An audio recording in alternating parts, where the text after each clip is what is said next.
Hello, everyone, and welcome to my presentation, Use It or Lose It, Mapping San Diego County Green Land Use Change by 2050. Our planet is facing incredibly difficult challenges in trying to protect animal biodiversity. Anthropogenic climate change and habitat loss has seen biodiversity loss skyrocket in the past decade.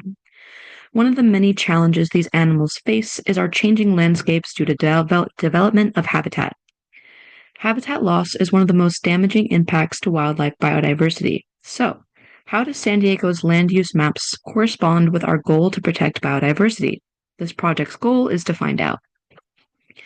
To get started, I created a flowchart to prepare myself to structure the project. The datasets I used include San Diego's 2023 land use map, San Diego's Plan 2050 land use map, municipal boundaries of San Diego, National Land Cover Database vegetation types raster, and U.S. Fish and Wildlife Service's critical habitats. I used the San Diego County boundary provided by GISG to clip all these datasets to San Diego County. To get started with my project, I selected by attribute on both land use datasets to restrict the map to green spaces only. The land use datasets are very large and cluttered, so reducing these to the zone types I want to focus on helps keep things readable and organized. I selected 6 different attributes from both datasets: open space parks and preserves, parks, landscape open space, lakes, reservoirs and ponds, bays and lagoons, and beaches.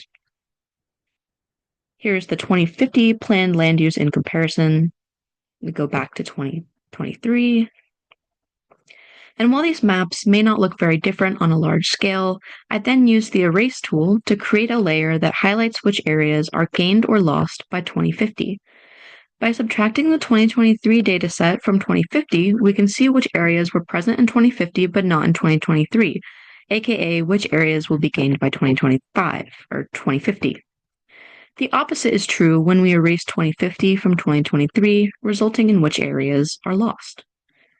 By combining these layers with the U.S. Fish and Wildlife Critical Habitats layer, we can see where land will be gained and lost overlapping with critical habitats.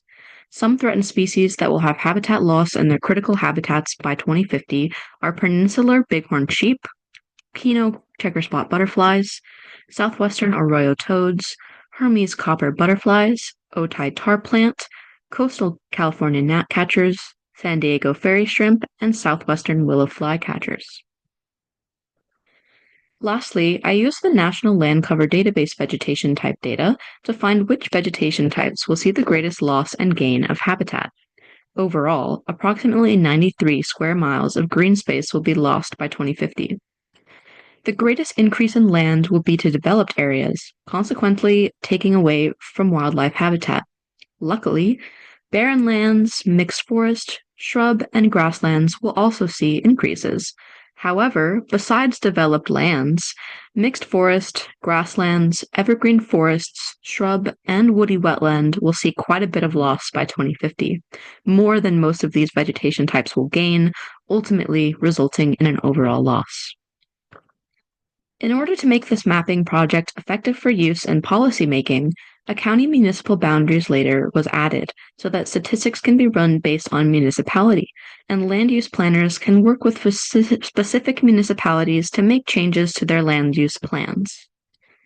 So, to conclude, approximately 93 square miles of green space will be lost by 2050.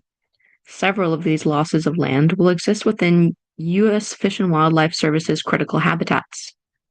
Developed land will see the greatest increase in land use, while habitats affected by land use loss include mixed forest, grasslands, evergreen forests, shrub and scrub, and woody wetlands. It is vital that the county reviews its land use plans for 2050 in order to protect threatened species and preserve important habitats and vegetation types.